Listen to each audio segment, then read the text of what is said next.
Take a minute out and think for yourself what it would be like to go through life absolutely perfect, with no flaws, no blemishes. Every single thing you do is absolutely perfect. Well, you're looking at the man who was born with the sign of perfection that hangs over him, and the man who likes to take advantage of people, a man who likes to beat people at their own game. That's what I do the best. That's why I'm Mr. Perfect. We're always laughing when we intro it. That's part of our charm. I quit the show.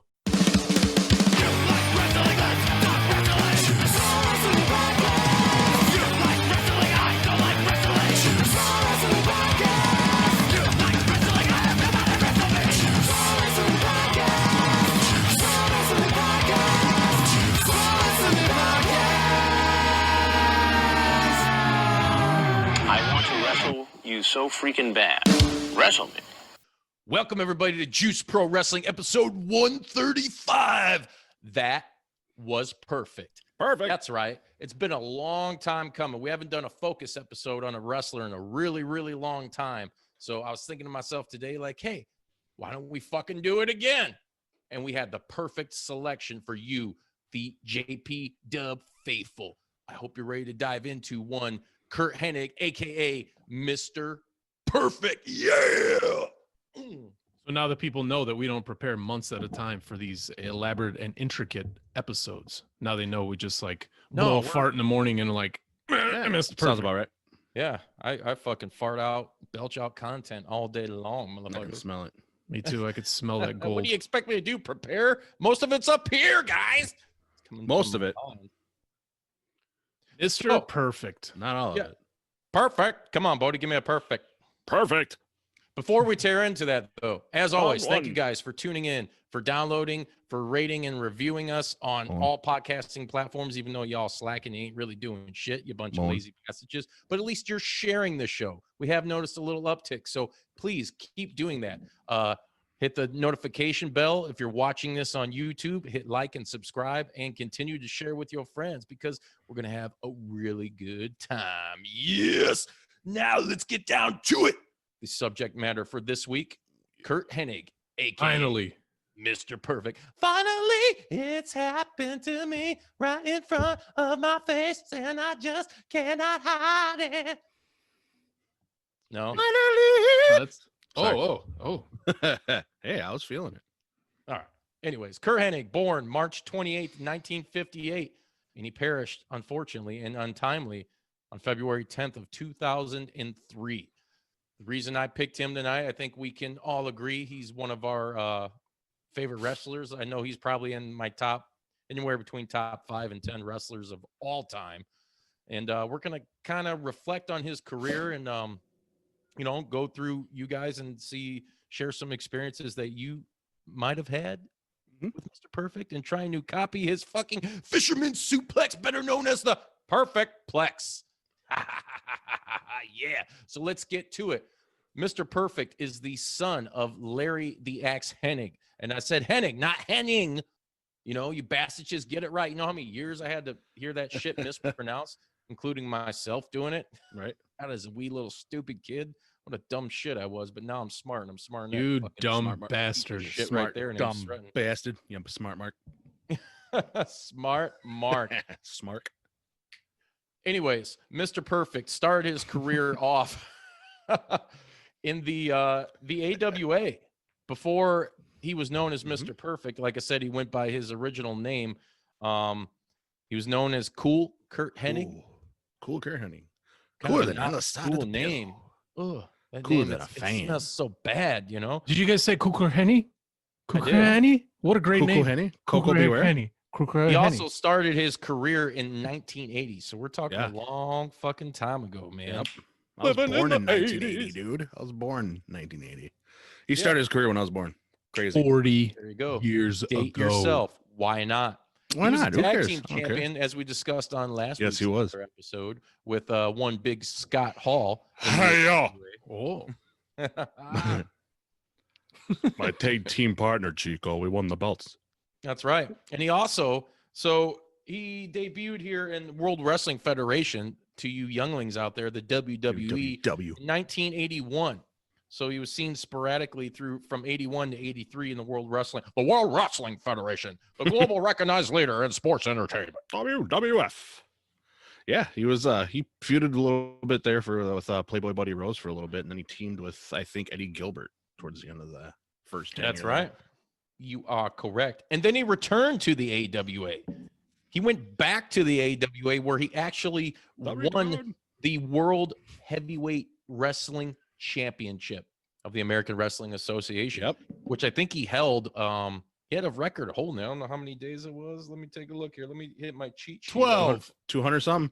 200 something. 269. I don't know. It was a long fucking time. Anyway, he beat Nick Bockwinkel for that, didn't he? 317. Clash. I just Googled it. It's 317 days. Did you just Google it? I'm fucking lying. Oh, I know. I think he's pretty fucking close, actually. Bitch, bastard. Anyway, show every week. Always. We're not going to go super deep and in depth. You guys, But that Nick Bockwinkel match was badass. Whatever. He reigned for a long time as champion in the AWA. Enjoyed a nice tenure there before heading back to the World Wrestling Federation to become Mr. Perfect, the character Mr. Perfect. We all know he was a part of the Heenan family. Bobby Heenan managed him throughout much of his career, and they kind of went back and forth with each other and all that good shit. The vignettes is something I want to touch on here real quick, because when he was debuting, right, and he also for a while he had this undefeated streak going on in WWF. We're talking before Goldberg, before Asuka, all that shit. He would do these sports vignettes. I mean, whether it was playing pool, football, basketball. What else did he have, Bodie? He had all kinds of golf. I think soccer was one of them. Yeah, all these different vignettes. Hitting a home run. Yeah, knocking home runs out of the park. Yeah, dude. Fucking throwing the football like 100 yards and then running and catching it himself. The no-look shot over the head. Yeah. What the hell was that? Perfect. I remember as a kid, man, it was perfect. Perfect. I remember as a kid those being so impactful, though. It's just like, wow, who the hell is this fucking snobby ass motherfucker? With these vignettes with all these famous sports stars. You had like Wade Boggs and shit. Yep, Michael Jordan, I think. Michael Jordan. I thought he was in one of them. Maybe it was Larry Bird. I don't know. I can't remember. I don't remember. JP Dub, where you get all your facts. Yeah, where you need to start fact checking us, fucking Bodie. Fact checking. FAX. One of our main sponsors and the people that pay us is Google. So fucking Google it, guys. Yeah, exactly. He gives us our. That's right. Mr. Google gives us our information, so yell at him. Well, we gave you a fucking Wade Boggs, so there you go, who would later go on to induct him into the WWE Hall of Fame in like 2007 or something. Wade Boggs. Yeah, Wade Boggs, right? Anyways, I don't know, like you guys, Sredden, you were watching back in that time, right? Nope. Mr. Perfect is my most imitated wrestler of my life. Like moves, like I grew up watching it, and even when I got back into WCW during the Nitro days and NWO and all that shit, even though Mr. Perfect didn't have a huge role, I still was doing Mr. Perfect's moves, which meant really just the Perfect Plex. Anytime I got a chance, I'd Perfect Plex people. And then the two moves that I imitated the most is Raven's Even Flow, which is a regular DDT, but I did it always into a couch to people. And then the Perfect Plex. Stay safe. So I thought Mr. Perfect was awesome. My favorite superhero was Superman and all that shit. So my favorite guy was Hulk Hogan, and so I'm the vanilla guy.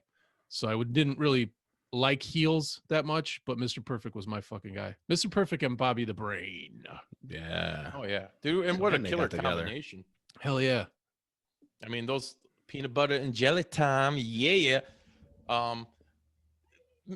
Back in those days, like to have a guy come out like that, and mind you, he's coming off as AWA World Champion, has this killer run. They're fucking introducing him as this character, Mr. Perfect. He's got this undefeated streak going on. Mm-hmm.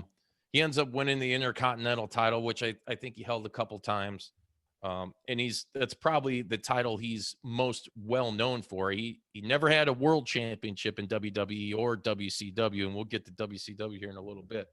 But he was just one of those guys that, to give you a little like backstory on him, he was a hell of an athlete. So like these over exaggerated vignettes they were doing in the WWF, they were cool, they were funny, and they were meant to be like, well, I'm perfect and I can fucking do anything. But the truth behind the matter was that Curt was a hell of a fucking athlete. Like he's almost got like this Bo Jackson lore to him. I've heard many stories from guys talking about him back in the day, how he would go out just like Bo and fucking knock balls out of the park or whatever they did. Ball 300-yard game or 300-point games. Yeah, so ridiculous. I heard that I story have a bunch too. of beers with Andre, do some lines. Yeah, I heard he bowled a perfect game. Yeah, he was schooling people on the court. The dude was a natural gifted athlete, and he played football, and that's what he wanted to do, was play ball until he hurt his knee. And not a lot of people know that they didn't talk wrestling in that house when he was growing up. His dad went to work, and when he came home, he separated work, wrestling, and life. So he wasn't around wrestling a lot when he was growing up. Larry the Axe Hennig, he didn't push it onto Curt Hennig.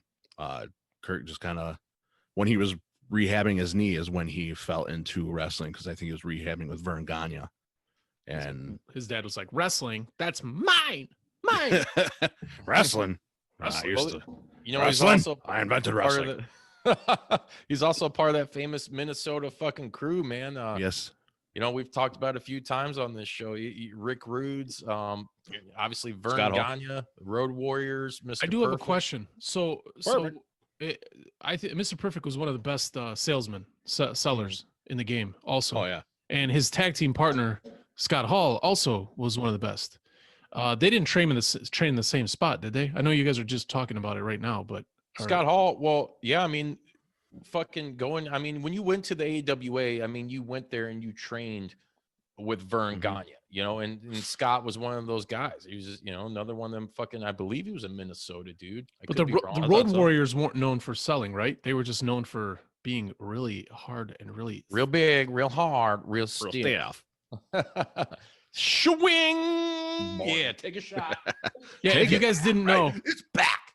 It's back. If you hear real hard, real stiff, take a shot. Also, in this episode, if you hear us say perfect, you got a drink. So yeah. You were probably hammered 10 minutes ago. Exactly. Perfect. Yep. See? Happens. Perfect. Yeah, but those guys, anybody that really went to the AWA had to go through Vern's camp and all that shit. So there you go. And we've said before, a lot of guys came from the AWA, man. They had everything in the world going for them except for really direction, and Vern not wanting to really expand so much.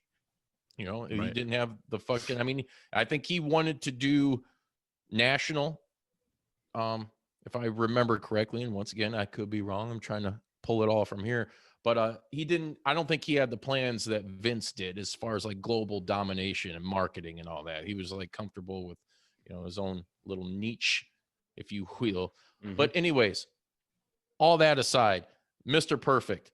So he's in the WWF, right? He's got all this shit going for him, dude. He had great feuds with like Brutus the Barber Beefcake, Bret Hart, Macho Man, Randy Savage. Who'd you say, Bodie? Bret Hart.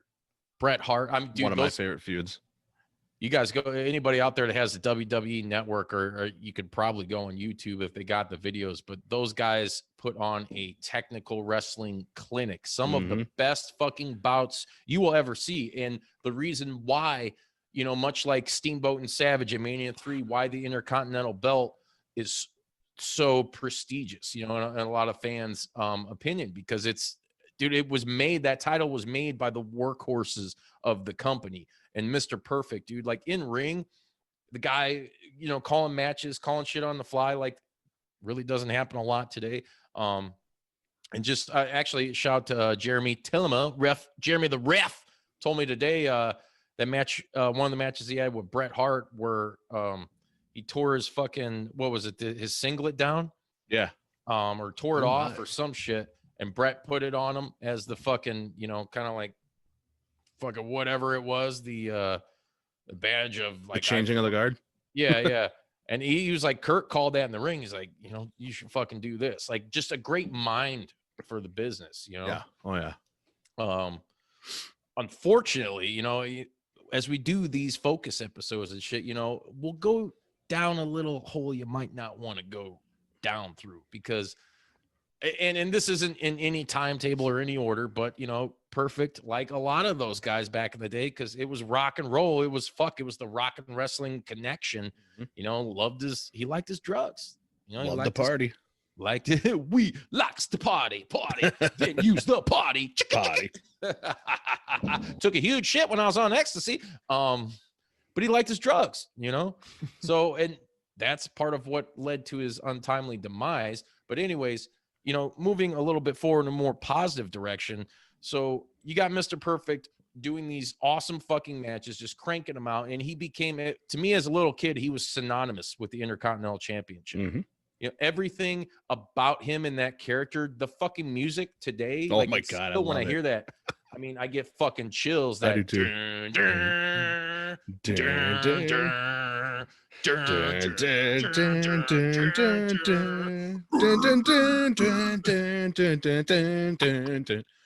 and then the gum slap. He spits out the gum and slaps it with his hand. Best shit ever. Exactly, dude. And throwing the towel. Yep, throwing the towel. You remember when he threw the towel and it landed on Hughes, Mr. Hughes' shoulder perfectly, dude?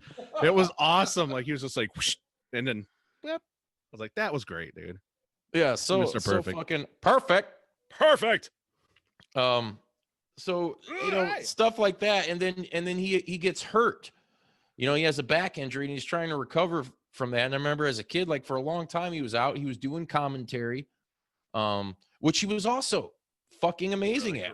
Yeah, great color commentator. He's one of those guys that would give his old manager Bobby the Brain a run for his money. Yep. Reminded me of Jesse Ventura. Oh yeah, for sure. And dude, Jesse is a guy who, I mean, back in the 80s, dude. He wanted, even before we had Bobby on the color commentary and shit, Jesse was the man. Like, I don't care what anybody fucking says. Another Minnesota boy. He wants to establish a perimeter of fucking attack drones. Attack drones. Yeah. Right. I live in an undisclosed location somewhere in Mexico. Nobody ain't got time to bleed. I send all my messages through carrier pigeons. That's how I still keep in touch with Vince, through carrier pigeons. True story.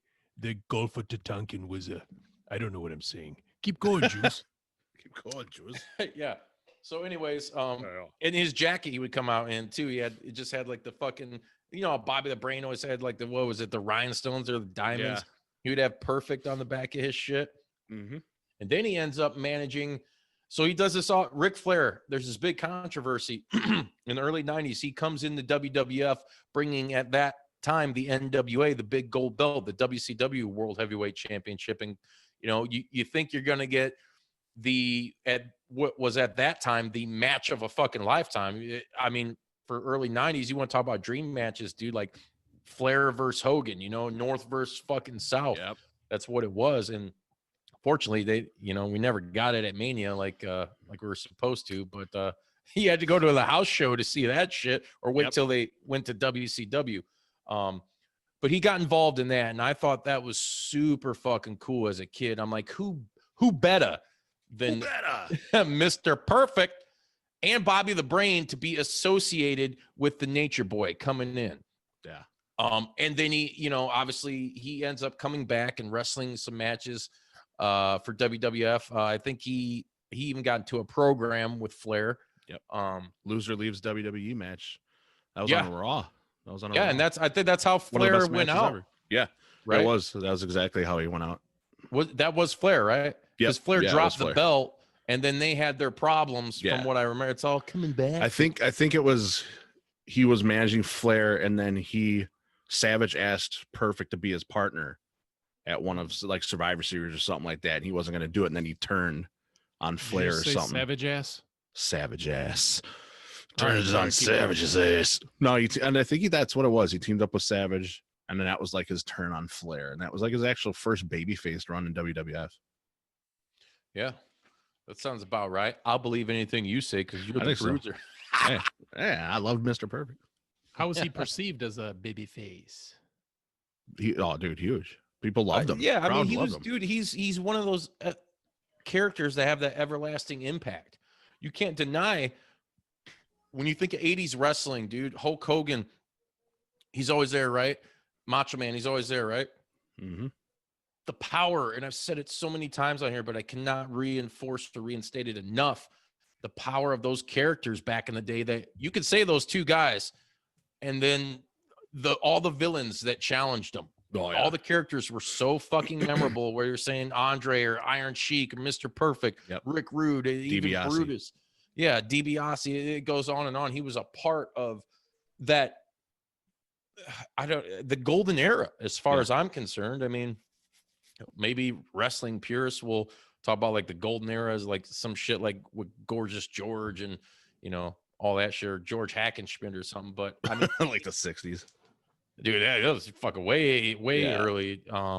But to me, that the 80s, you know, that was the golden era. And when Vince was blowing up and all that was blowing up, I mean, you still had NWA that was going fucking strong. Like I said, it was north and south, or like northeast, you know, the New York territory, and it was expanding and taking over everything.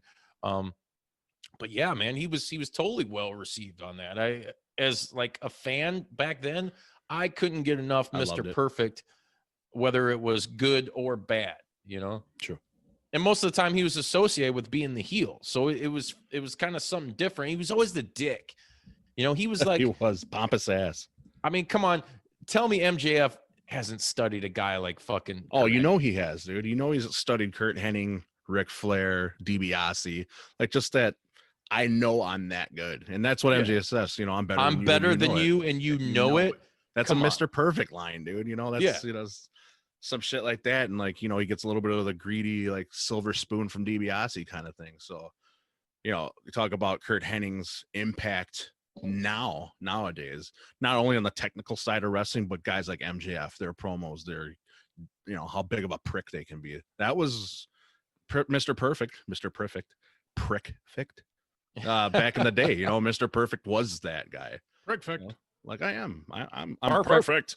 You guys drunk yet? You better be. Just getting warmed up. Exactly. A bunch I'm 20 of shots in. exceptionally good-looking pricks. Yeah. Mm-hmm. Speaking of pricks, I got a little something for y'all later. Pricks. But anyways, let's get back onto the subject matter here. No. So he goes through all that shit. Flair leaves, goes to WCW. Curt wasn't far behind, maybe a year or two after. You know, WCW, this is a time where it's starting to blow up. They're, you know, Bischoff and them boys are pulling everybody that they can for the NWO and bringing them in. And even before that, because I believe, so Hennig comes in and there was supposed to be a storyline, something like where he was supposed to be a horseman. Yep. And he was doing some shit with Flair and all that. And, you know, and they go back and talk about the lineage, and they're throwing out some shit about his dad, Larry, and it's just some cool shit. It was a cool storyline. He ends up fucking turning on him, and he goes NWO because it's for life. And what better fucking guy to pick? I mean, than Mr. Perfect. You know, like a lot of people, if you go back and look, and yes, the NWO did get too inflated. It fucking burst at the seams from having bad creative after a certain while, you know, is one of the things, but there were too many fucking people in the group, and especially a lot of guys that didn't get used. How are you going to write for that when it's like, well, we got Stevie Ray and fucking Norm Van Leer. Scott Norton. That's right, folks. Norm Van Leer was there. No, he wasn't. I'm lying to you. We had Scott Norton on the sideline. Throw him in the black and white. Norton, dude. You had the Put him in B some team. colors. Yeah. So the original idea, I mean, the original three was great, but if you were going to add more people into it, like wasn't DiBiase like the fourth guy? Yes, like he was I thought it was Rick Rude. Giant was Rick Rude was DX, wasn't he? And then he went to NWO later. Right. But yeah, I think DiBiase was like the fourth guy. I think you're right on that. And he was supposed to be the money guy. Yeah. You know, like he was funding it all. And that, dude, I wish they would have done that and stuck with that as opposed to the fucking Bischoff thing. Bischoff shit. I mean, yeah. If you're a smart Mark and you knew that back in the day, kudos to you. I think maybe I knew because I called the fucking Mean Gene hotline or some shit like that. You got to. I did that shit. I was guilty of calling the fucking pass hotlines. the fucking potatoes. Yeah, $9.99 a minute. $9.99 a minute. Oh, pass the fucking potatoes. Go on YouTube and look up Mean Gene and potatoes. Sorry, dude. I had to throw that in there. That's all right. That's a good little deviation from the norm of what we're trying to do, and I appreciate that. Yeah, I appreciate you and what you do, and I value your friendship. I appreciate you too.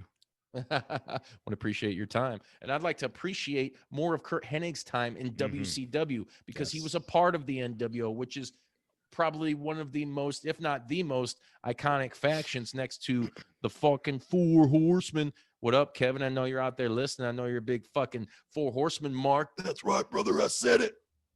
But not only so the NWO fizzles out, they do their own fucking shit or whatever, right? And at this time in WCW, Curt had held, I know he was a U.S. champion, I think maybe a couple times. That was just like the belt that they threw on, you know, the workhorses. It was like their WCW's Intercontinental belt. You know, you had Brett carry that, Benoit, there's a lot of great U.S. champions. But here's where we get just a little weird. All right. So we're talking Curt Hennig, Bobby Duncombe Jr., Barry Windham.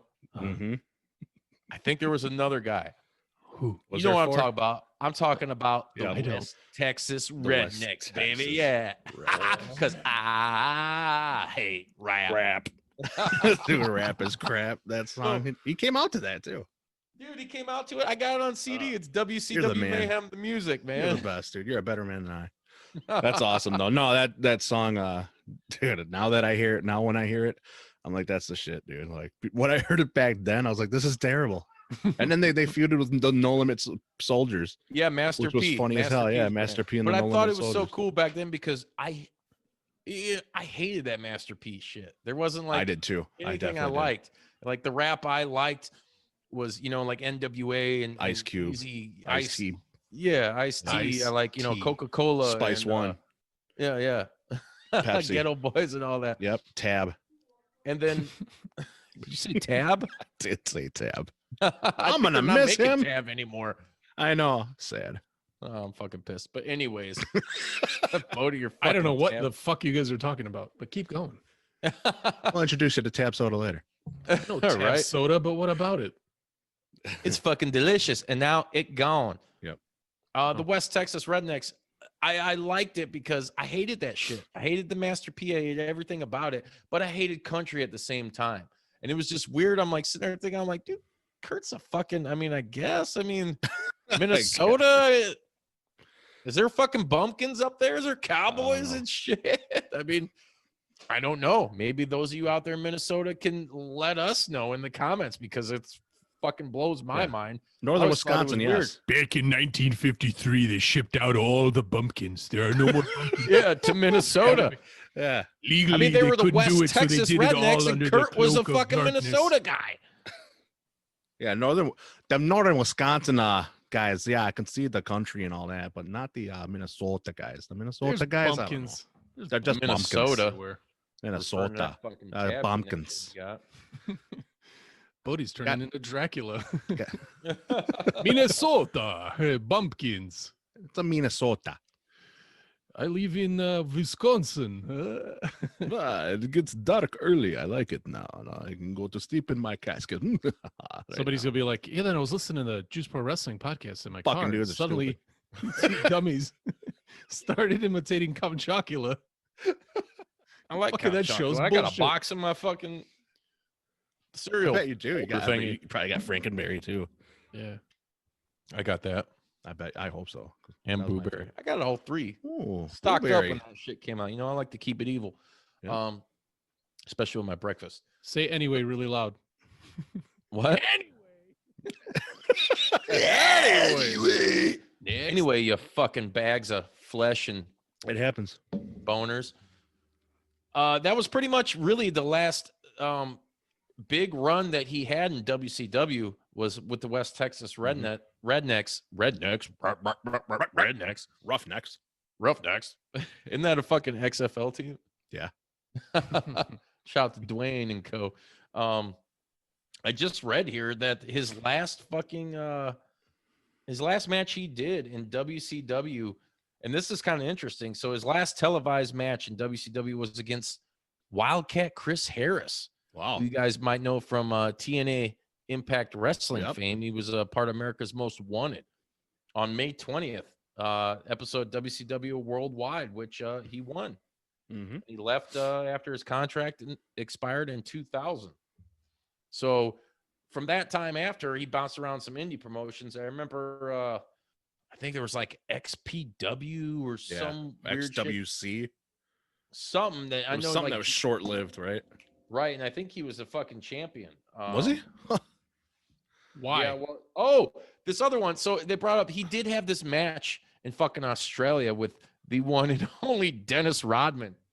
And it's so weird. I just read that because I had just watched this match like 3 or 4 months ago, and I was like, man, how come I fucking never knew about this?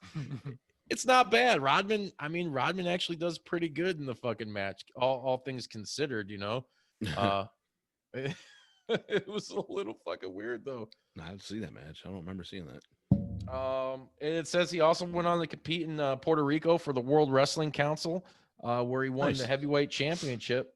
Very nice.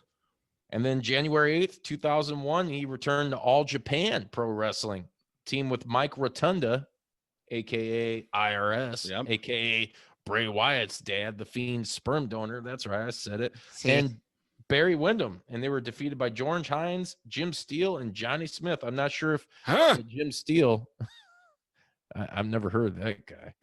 Georgiana. I've never fucking with. And that's pretty much it. Oh, the XWF is what it was. So it was the Excitement Wrestling Federation. Gotcha. 01 to 02. Yeah, it went under due to WWF buying out more of its major talents, including Curt Hennig himself. He feuded with Vampiro there. Hogan actually beat him on November 14th of that year. And this gets to his return in the WWF. Turn to the 36 chambers. Sorry. So fucking awesome. Yes. For Mr. Perfect, dude. And this is after the buyout and all that shit. And I was like, man, why can't we get Perfect back? Like, that would be the shit. Think he still look good, dude. At this time, he's in his, I think in his 40s or whatever, but could still look fucking great, put on great fucking matches. And I think what was it, Royal Rumble? He showed up. He was like one of the last 3 guys, and that music hits, and you're just like, oh, dude, I remember that. And you hear the voice, dude, the legendary voice, Mr. Perfect. I can't fucking do it. You know, the Fink. I can't fucking do his voice. I always tried to imitate it since I was a little kid, but it's just great. Put that thumb up your ass, Renton. Turn upside down, sit and spin. Way ahead of you, buddy. I just took it out. Yeah, and so there was some. He got fired. He didn't stay very long. I mean, he was out the same year he got hired. And there's this famous incident that happened. They call the plane ride from hell, where he fucking supposedly beat up Brock Lesnar on the fucking airplane. On the plane. I mean, they were all fucking drinking and wrestling each other and shit. And Curt fucking wrapped up Brock, dude. And this is a next big thing Brock, you know, like, right. And Kurt's one of those guys too that you got to think like, man, I know wrestling is what it is, but dude, he was such an athlete and such like a strong motherfucker. Like, I wouldn't dare, you know, try to start some shit with this guy. And I guess Brock had to learn the fucking hard way. And I remember like afterwards, like he jumped to TNA wrestling, which is where he ended when he have like his last match ever. He cut a promo saying that like, I'm the guy that, you know, beat up Brock Lesnar. Yeah. It was so cool back in the day. Like, and that shit's on YouTube too. So you guys can check that out. But yeah, he did the indies after that.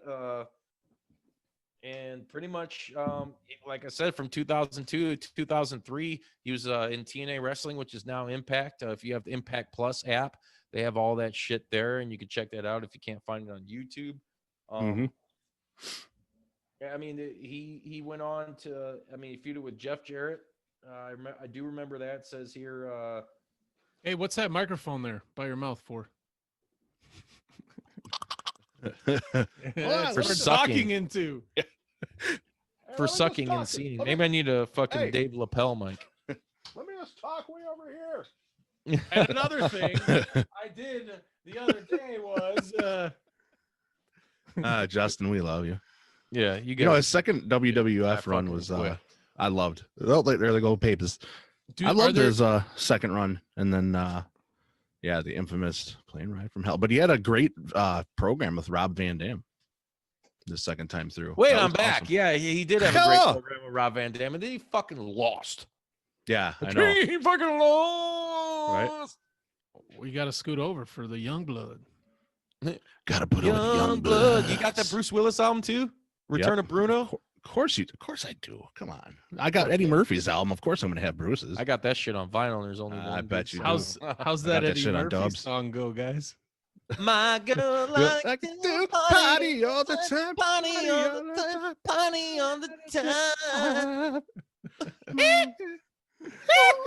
Ooh, hey! She lets her legs out. She likes it. Whoa. Ooh, hey! My girl likes to. Hell yeah. I love that song. Oh yeah, Our listenership just tripled. I know. Doctor Love too. Because we know more than just wrestling, you silly kids. We know stuff. Whales and We ghouls. also know Eddie Murphy songs. Somebody farted. Oh, Sorry. Oh, was that real? And they're all Did you hear that? As real as I want it to be as I open this That's a zombie dust sound here. effect. So his last televised match was Yes. in fucking TNA, which they have. It's kind of weird, you know. They got a lot of guys at the end of their career, and they had Macho Man's last ever match in professional wrestling. I want to no the Road Warriors. I think they came back when they wrestled. Who was it? Bischoff brought him out to wrestle RVD and Kane. I think it was. Weren't they a tag team for a hot second? Yeah, RVD and Kane were a tag team for a little Yeah, and I think they wrestled the Road Warriors. But I know, like, you know, they had like one brief little stint before Hawk fucking passed. bit. Yeah. So just a lot of shit. I mean, you know, like I said, I wasn't gonna go too much into detail. I mainly want to just share what I fucking know, because this shit right here, the fucking notes. I know you people listening can't fucking see it. I fucking hate that. You know, I just like to pull from I like my talking. goddamn memory, and if I can't remember, well then y'all can just get fucked and look it up. But that's the thing. There is this thing I wanted to do with you guys, and real quick, we're gonna go around here. Cool. Do it. He ended on a sour note, if you will, with the WWF, which is where he's most famous from competing. You know, did they make him? You might say yes, you might say no. He did do some shit in other promotions, such as, you know, we just listed fucking WCW and then later TNA. But after his unfortunate passing, okay, he's inducted into the Hall of Fame, like I said, in 2007 by Wade fucking Boggs, which is pretty awesome. Definitely. His son, he had actually two of his sons. He had two sons, right? Yeah, 2 sons, 2 daughters. 2 sons, 1 cup. I know Joe Hennig wrestled as Curtis Axel until he got the fucking axe. You want me to piss in that cup? Want me to fill that cup? Give you a little sample? Tell Yes, you what's please. up? 2 of them? Now you're asking for a little bit Yeah, much. and don't flush either. Just leave the toilet alone. I won't flush if you don't spit. I can't promise anything. Yes, as the dust settles. But I wanted to ask you guys, dream match style. Mhm. All right. So we're picking Curt Hennig, Mr. Perfect, whatever you want to fucking call him, the West Texas redneck, whatever you know him from. I'm gonna start with one, and I'll go around with you guys. Who do you think that if he was alive and well today, or even just in his prime, would be an awesome dream match with fucking Mr. Perfect? I'll start it off first, and actually, I can't give credit for this one, but I'm sure I would have thought of it anyway because I'm the fucking juice, and that's what I do. But Yes, I'll it is. give a shout out to our boy once again, Jeremy the ref, for this one. Mr. Perfect versus Kurt Angle would be Oh my God. Yes. hell of a fucking match. Yes. Yes, it would. It's like Mr. Perfect I like versus that. Mr. Perfect. I like that. Because he's he's the Mr. Perfect 2.0. Right. Dude, I there's have so 2 answers. I was No, gonna say shut the fuck up, Sret. You cock. there's so many That's it. I can't take it anymore. there's so You're many still amazing talking. wrestlers out there. It's hard to pinpoint it, but one match I would love to see if Perfect was in his prime against Daniel Bryan. I think that'd be great too. like I said, like, and Perfect was he wasn't a vanilla midget as Vince likes to call him. I mean, he was a pretty big dude, man. Mm-hmm. And super athletic, and the guy could just put on a hell of a fucking show, Oh, man. yeah. It's, I'll throw you out a couple more here real quick. Eddie Guerrero, Oh God, yeah, Eddie Guerrero. Mr. Perfect. That'd be a hell of a match. Yeah, I would. MJF. Yeah, MJF. I mean, that's the kind of shit that writes itself, you know. Kushida. There you go. There you go, Sheeta. My girl Gargano. Johnny Gargano. And Mr. Perfect would be awesome. Sren's over there thinking you're talking about what's her nuts, the women's champion from AEW. My girl Sheeta. Akira Sheeta. No, Kushida. You was Time dumb. splitters, you piece of shoe. You I dumb heard bastard. My answer is the best. Yep. I would Perfect. say Mance Warner. Oh, look at you. I mean, he could do it. He could do it all, dude. Whether it was Perfect. Moxley. Can you wrestling imagine or- him and Yeah, Moxley? any like dude that kind of has dirty matches versus Mr. Perfect would Yeah. be perfect. It would be. It very much fucking would be. Or the angle thing where they would Filthy do Tom. first. Filthy Tom. Yeah, Filthy Tom. Do Filthy Filthy Tom Tom Lawler and would be Mr. dope. Perfect. Oh, Dude, yeah. there's God. I'm trying to think of some more here. I mean, there's You there can really go- it'll all There's like a hit me. ton of them because Mr. Perfect made everyone he wrestled with look really good. He sold his ass off for Bret Hart and then he called that one spot on the fly, like you were saying earlier. Well, I was gonna say also it would be cool to like if because I don't know the history. I know there's clips of him like saving. There's a one particular clip of him saving Chris Jericho from like landing on his neck, trying to do a Yeah, backflip. I've seen that. Yep. And I don't know the history, but it would have been cool given their both of their personalities and how they actually have very similar like speech patterns, if that makes any sense. Chris Jericho and Mr. Perfect. It would have been cool to have an extensive rivalry between the two of them, like something big and bad. Oh, for sure. Mhm. So I know there's a little bit of an age difference, well, quite a bit of an age difference, like 10 years. Well, or if something, age or right? nothing, if But it if still would that have been didn't cool. factor in, you know. Yeah, yeah, it- yeah, It's yeah, hard yeah. to call that shit. Yeah. I mean, you know, That's why we the all question sit is and- fun. Yeah, Yeah, yeah. It's exactly. a fun thing, you know. It's like, is it LeBron or Jordan? Well, obviously, it's always going to be Jordan. Of course it is. Yeah. There's not even an anyways, argument. I think it would be cool. So, you know, for everybody that is not familiar with Mr. Perfect, aka Curt Hennig, go on YouTube, go down that fucking wormhole, check him out because he's one of those characters that is worth checking out. If you're a younger person out there listening or watching this show, there's a fucking reason why I picked him. You know, it's not just like, well, he's some fucking yokel or whatever. It's like his impact on the fucking sport of professional wrestling is uber fucking profound, you know, going back all the way, you know, to his start in the lineage with his dad, Larry the Axe, which just adds so much more to it. And then his son, Curtis Axel, who actually won the Intercontinental strap on Father's Day. Like, and they're the only two, from what I know, they're only father-son combination to ever do that, to win the Intercontinental Yep. belt. So that's another cool thing. You know, he's been in plenty of fucking video games.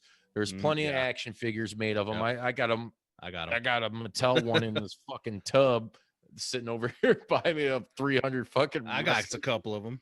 Oh yeah, dude. He's just one of those guys, man.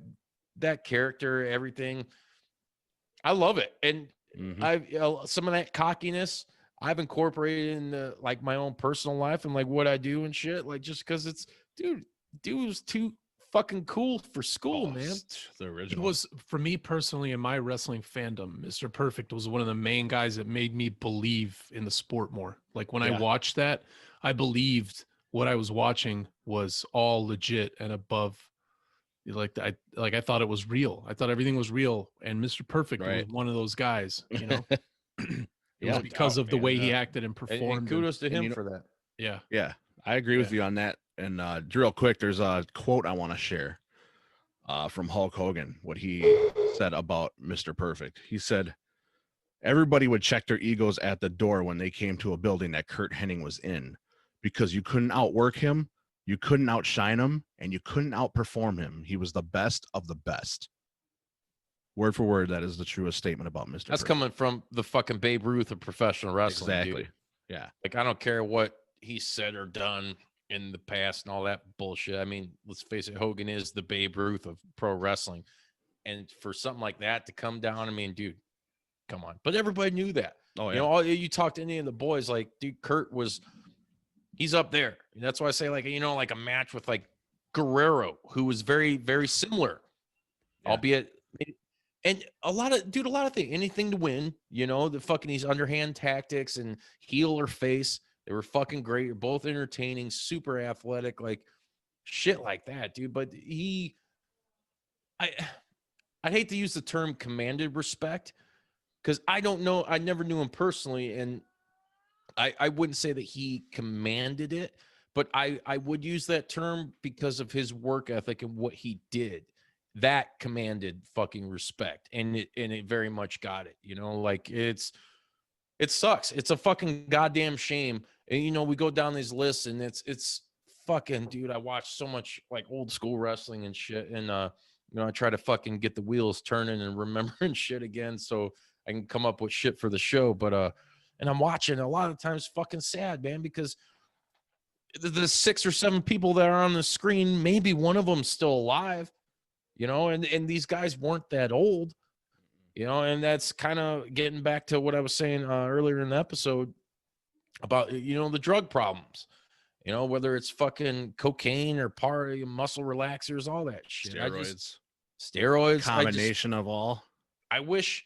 That's why I think one of the things out there now that are all super sensitive to all this shit and we need to help and do all this. I wish you would have fucking been there back then.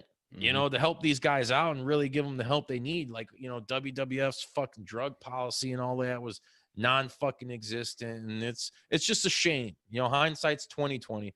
You can't go back and do anything about it. But when you sit here and you got to talk like in past tense for a talent that was this fucking great, it's a goddamn shame, man, because Mr. Perfect is, dude, he was fucking, he was perfect. He was perfect. And I will always, I know it was very short, but when he came back in 02 or 03, whatever it was with WWF, like I said, the awesome. Rumble, I lost my shit. Dude. I was like, awesome. That's where he needed to go, you know, where maybe he needed to end. And just think of the wealth of knowledge that this guy could have been. You know, if he was there now training the kids down at fucking NXT. NXT coach? Oh, Jesus. You know, and you're learning from a guy like that, dude. His psychology was great. His in-ring work was great. His just work ethic was fucking awesome. Always wanted to be the fucking best. And like I said, there's all this legend and lore around him about shit that he did that's very much akin to Bo Jackson. You know, about some of the athletic shit that, you know, if they were just shooting hoops or hitting baseballs or doing whatever, you know, outside of an event, people like, God damn, you hear what fucking Curt did? Like on the golf course? Yeah. Right. I'm like, Jesus. Showed the fucking 9 iron up Alice Cooper's ass. Whoa. No, he didn't do that. Or did he? I don't know. Feed my. Yeah. But anyways, I'm drinking a 3 Floyd Zombie Dust. I fucking love Mr. Perfect. I hope you guys do too. I'm about to take a fucking swig for that gentleman because he's the best. That's fucking tasty. It's good stuff. So moving on real quick before we end here. Yes. I have something I want to tell you guys. Yes. What? So you guys have heard the new single. Got a new single out, right? For what band? The SA For one? Handsome Prick. For sexual atrocities? Sexual Atrocities got some new shit too? We have a ton of new shit. We just haven't recorded it yet. What, you motherfucker. This guy doesn't You count. can't rush perfection, you bastard. I guess not. Just ask fucking So there's a Curt. band, and it's called Handsome Prick. Yep, that's what I've heard. I've heard of Yes. this band. So What about anyways, it? January Handsome Prick. 29th, we have our new album coming out, Plastic Baby Living Facility. Yes. And now, if you guys go to handsomeprick.bigcartel.com, you can pre-order the fucking vinyl. We have 3 new shirt designs. I want one. The Plan B from Outer Space, which is fucking absolutely killer. You guys Awesome. gotta check it I out. love that artwork. It's fucking great, isn't So it? good. We have Bruised Uterus purple vinyl, which I think everybody, you know, all you metal fans will really dig. But they're super limited. Hand number copies, 250. Handsomeprick.bigcartel.com. Hit Handsome Prick up on social media. All the links are there. Guys, get your fucking vinyl before it goes because that shit is going quick. I had to throw that in there. I'll take 3 of each. I'm gonna take some shirts. I'm gonna get that CD. I might get a vinyl. I don't have a record player, but I kind of want a vinyl. And I want Well, unfortunately, the only way you can get the CDs if you buy the vinyl, but it's totally worth having. You can Oh, put yeah, it of on course. fucking eBay later. You know, Yeah. Just give it to Or me. I know you. Buy the vinyl and give it to me. I'm a cheap ass. Give Stratton the vinyl. I'll take the CD. Right. But you guys, prick- need to the jump new on that prick shit stuff. because it is super fucking limited. Yes, And the once new they're gone, they gone. the new prick is the one song that I heard. It's fucking amazing, dude. You guys knocked it out of the park. I can't wait to hear the rest of it, dude. He's Total talking about respect. Bad Placenta, our new Yep, single. that's what it was. Bad Placenta. I could not remember the name of it. I'm like, dude, I just know that it fucking kicks ass. Hell Yeah, yeah. you guys did it right. Can't wait. Well, Kind I'd of like to, disappointed. No guest vocals. What's up, man? You hit your boy up, dude. I'd like to say I don't make the rules. I just break them, brother.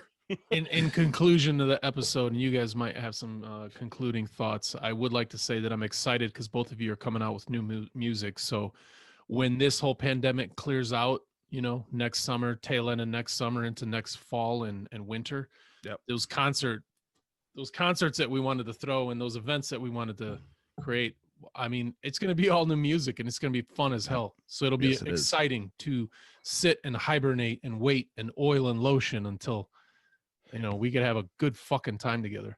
Yeah, let's get rubbed red and raw with each other. Listen to some heavy metal, because we're all about pro wrestling here, but we're so much more. You just got to give us a chance.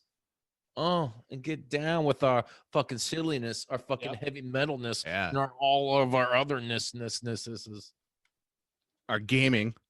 Yeah, at but least that me. fucking is that Crimson Xbox Dude, check controller? that shit out, dude. Look at that dope ass shit. That's like poop red. Hell yeah, it It is. looked like what came out of Chris Montez. That's why I call it the Montez. Yeah, Montez was actually over at my house. Real quick I love too, that guy. before we end here, did you guys watch Tyson? I saw highlights. I didn't watch it. I don't know. I was interested in it, but I wasn't interested enough to actually watch it live. Well, let's just say I didn't pay for it. Of course not. I was. Yeah. Fuck no, I Hint, know hint, I'm wink, wink. falling out of control, but I Right. gotta fucking pay for that janky ass shit. I mean, it was a work. They worked everybody. Oh, We yeah, thought of course. I was Money. It's a guilty money of grab. believing I'd see a knockout. There was Cash never grab. going to be a knockout. It was There- always going to go to distance. They weren't allowed. No. The Nate But I'll Robinson tell you shit what, was I watched Nate Robinson get knocked the Knock fuck the fuck out, man. Yeah, dude, the Dude, memes. That's what I was Dude, waiting he for. the dropped memes. like a corpse, man. I know. I thought he was fucking dead. And they should have just picked him up by those fucking They just left him in there. dookie braids he had on his fucking hair. I don't know what the hell, dude. There's got to be some better form of dreadlock or something because he looked like he just had shit fucking just coming Like the out old his Coolio? fucking head. Like the old Coolio, where it's just like sticking everywhere. Coolio, yeah, but Coolio's looked way doper, man. Like he looked cool. Like his just look like some fat turds. I don't know if maybe that's the start. And I'm sorry, I'm not trying to be fucking offensive or anything, but it's just like, come on, Nate. You played for the Bulls, man. Show a little bit of class. Have a Right. better haircut. God damn it. The memes Fucking were kid worth it. from Kid and Play had a better haircut than Oh, that. that high top fade was Fuck clean. yeah, dude. My bald ass. You best believe if I could do that, I'd be growing one right now. Ain't gonna hurt nobody. Ain't nobody like that. There you go. Oh, there it is. Look at that. Huh? Marty, we got to get to the clock tower, Marty. Marty, it's your kids, Marty.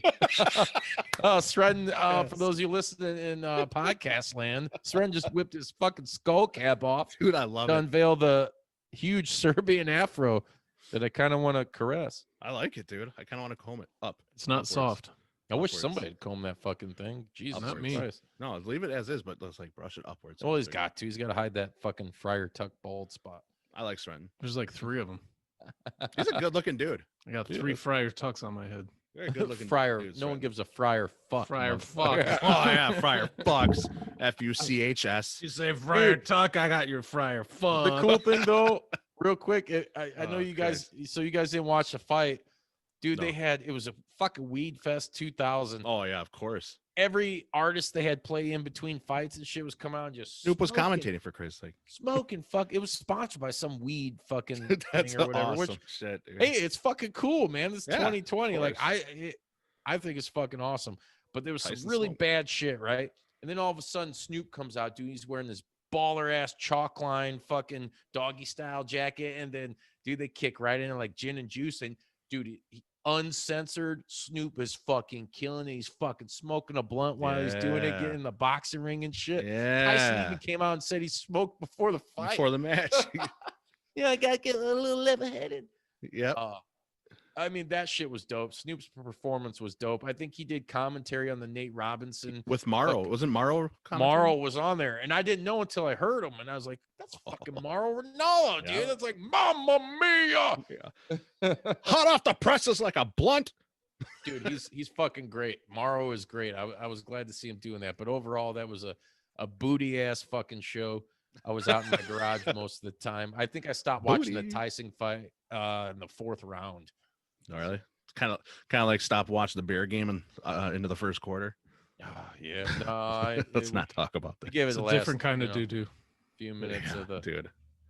right shut before that shit off halftime. before half. I was like, nope. I was like, I already know where this is going.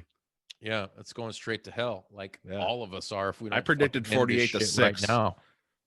So with that being said, I love hey, you.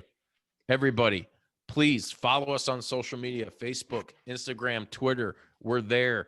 Interact with us. Leave us a fucking voicemail. I've been putting up some pretty fucking cool graphics. Utilize it. 1-872-267-4199. It ain't $9.99 a minute. It's absolutely free. It's free.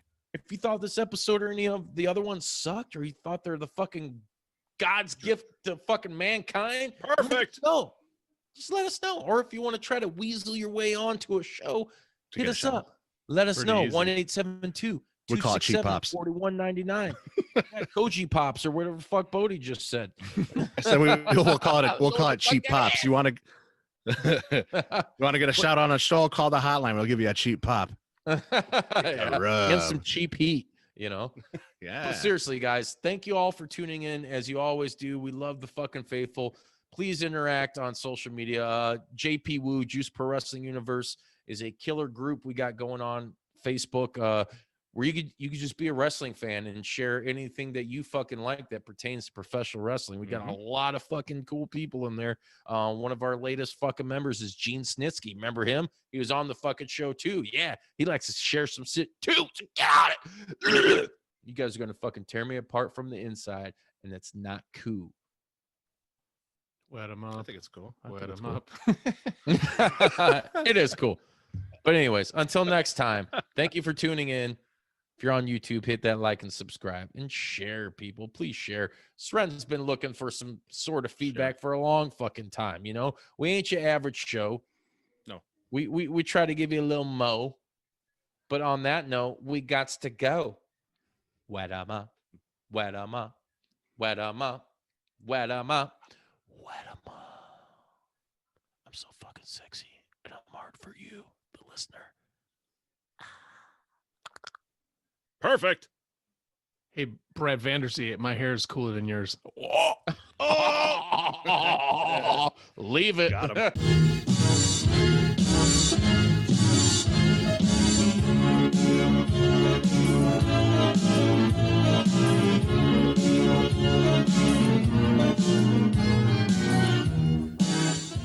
You gonna do sex to me? Did you like that video? If so, be sure to hit like and subscribe and check out more killer content from your boys at Juice Pro Wrestling. Whoa, yeah!